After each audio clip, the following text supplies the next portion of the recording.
各位同学，大家好。那今天我要跟大家报告的这一段是 Chapter One 的哈，再来是甄选概论的地方。对，那首先第一开始要先跟大家讲一下说，甄选的重要性跟定义。那为什么甄选会有它的重要性？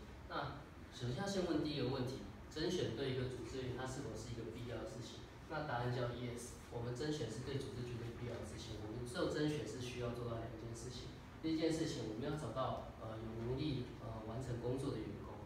那第二个说，我们必须要让这个员工他是一个有资质能够被激励驱动。例如说，我们用一些薪资的一个方案，例如说一个训练的一个方式，然后让他去达成他的工作目标。所以甄选要完成这两件事情。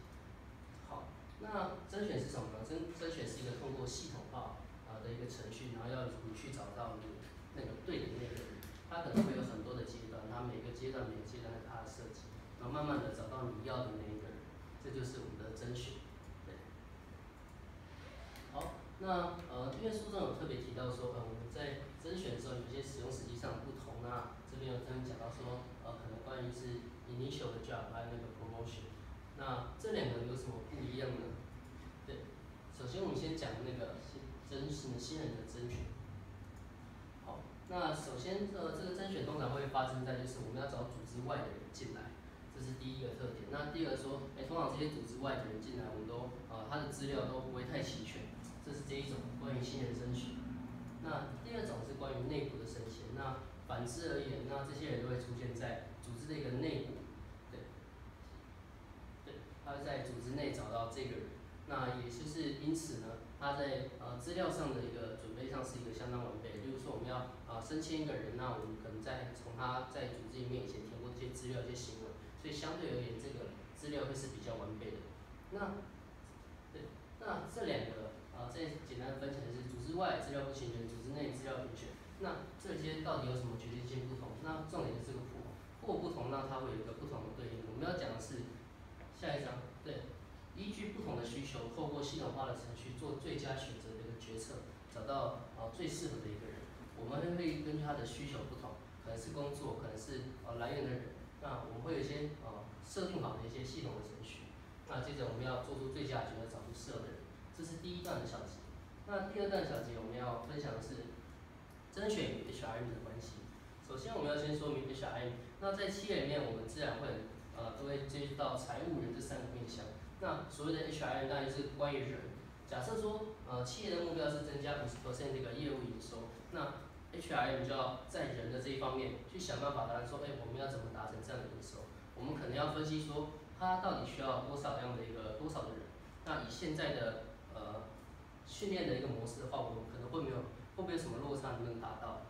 然后去做一个全盘的规划。因此，我们就看到这张非常非常熟悉的图。在我们的selection 在中间，那我们会跟各个地方就产生一些关联，包括招募，包括训练。那这个地方就因为我们之前也讨论很多了，所以我就不用再多说。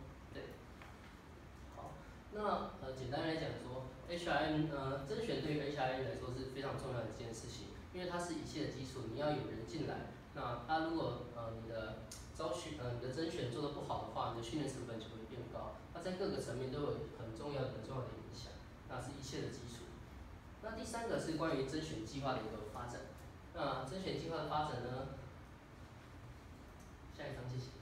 对，好，那下一个呢？首先要先讲的是关于工作分析这一块。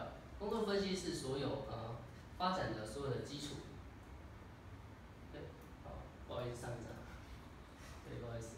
那工作分析是所有就是发展的一个基础。你要先做好工作分析，于是我们再去定义说什么是好的绩效，什么是我们需要的一个数字，然后接着我们可以阐述我们的 KSAO， 那制定测量方法以及建立效度。那这一方面接下来同学就会报告比较多，所以我这一段就简单带过去，只能简单说工作分析是我们最基本的一个要求。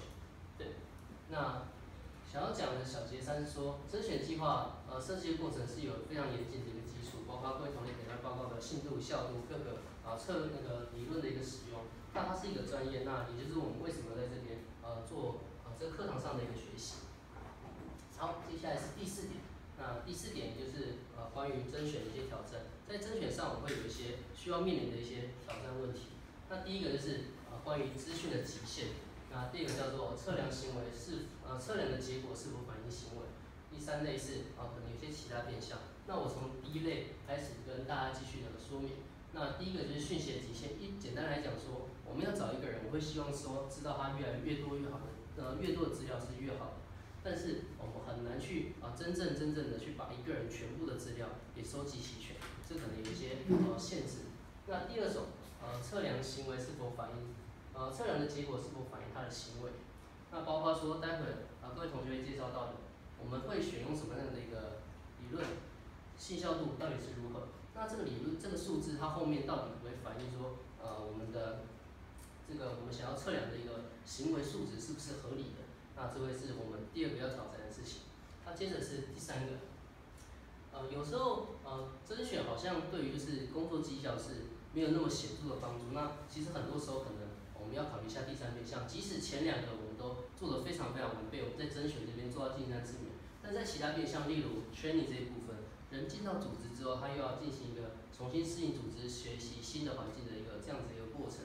所以并不是说好的甄选一定会导致非常好的工作绩效。我们在考虑这些事情的时候不能把这些可能有一些额外的东西给排除掉，也就是第三部分其他选项部分。对，好，那接着是小节4我们在了解甄选的行可为后，我们要了解它的不可为，也就是说有些东西甄选做得到，有些东西甄选做不到，或者说有些东西甄选做到了，可是有一些潜在的风险，我们必须要去注意。我们才不容易被表面的结果、表面的数字所困惑了。那我们要不断去追求 evidence base 这件事情，我们要所讲的话要有所本，可能是实务的经验，可能是研究的一个结果，我们必须不断的追求这件事情。也就是说，待会同学可能去报告说建构效度这件事情，我们要不断的追求这件事情，不断的去重复这个历程，我们的甄选才会越来越精准好。对，好，第5个也是最后一个，那我们甄选其实最近有一些议题是可以继续来给我们一起讨论的。好，首先这是最新的议题，应该说书上最新的议题。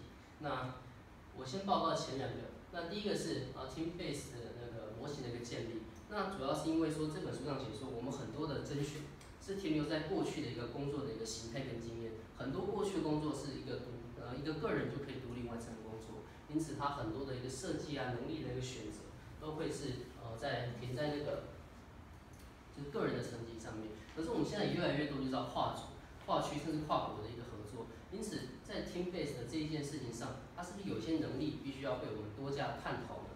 这件事情是我们必须要注意的。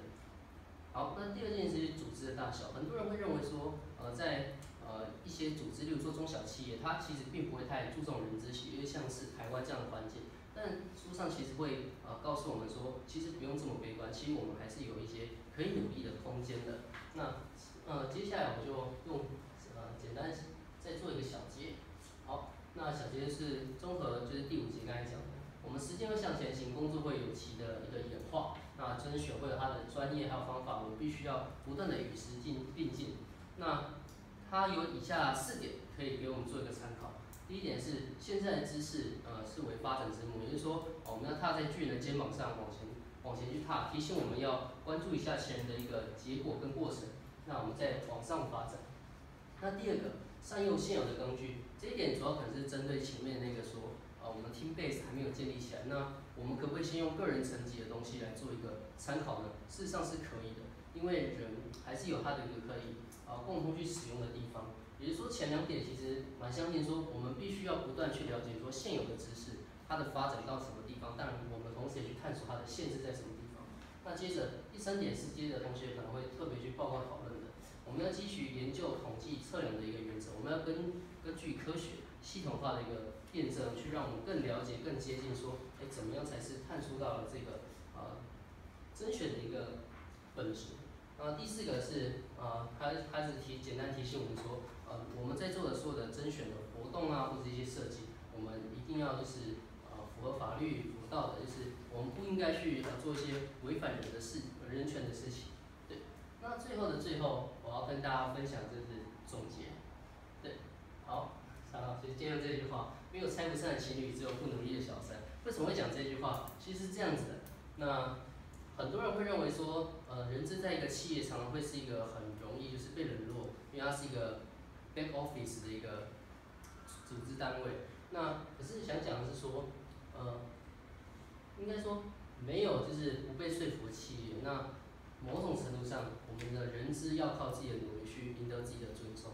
那赢得尊重的方法就如前述，我们用科学，我们用我们的专业来去说服组织、说服老板，让我们的人资可以有所作为。那以上是我的报告，谢谢。谢谢啊。